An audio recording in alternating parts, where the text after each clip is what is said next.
Ayan, another day, another luto po tayo. Mabilis ang luto sa tilapia. Pakikita ko sa inyo kung sawa na kayo sa prito, eto gawin nyo. Medyo pamparami ng ulam. Ayan, yung ating fish steak. Ayan, hiwain natin yung ating dalawang tilapia. Nakaigihan ng laki. Ayan, magkano lang, napakamura ng tilapia. At ayan, isa lang na natin yung ating kawali sa ating kalan. Ayan, at maglagay ng mantika. Una natin gagawin syempre, ayan, pinirito natin yung tilapia na nilagyan natin ng asin. Ayan, dalawang tilapia, nakaigihan ng laki.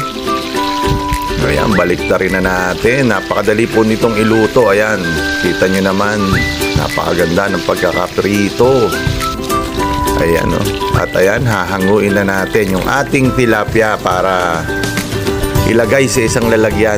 Set aside po natin, magagawa po tayo ng pang fish steak na sauce. Ayan, ayan, hinango na natin yung ating tilapia. Ayan, ilagay natin sa isang lalagyan.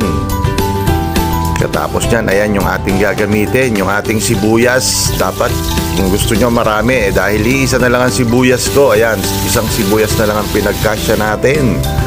Ilagyan natin ng toyo, oyster sauce, at saka yung paminta, asin, yung ating ayan, sesame oil nilagyan din natin dahil may available kaming sesame oil. Ayan, kalamansi.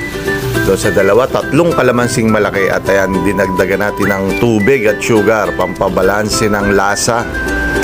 At pagkulo niya, nilagay na natin yung pinirito nating tilapia. Ayan, o. Kita nyo naman, napakasarap. At yung sibuyas, pinatik pa yan sa dalawa. Ayan, inilagay na rin natin. Ayan, baligtarin natin para manunuot yung lasa ng ating sauce sa ating pritong tilapia. Ayan, fish steak na po ang ating tilapia. Ayan po, napakasarap niyan. Ayan, kain po tayo. Salamat po.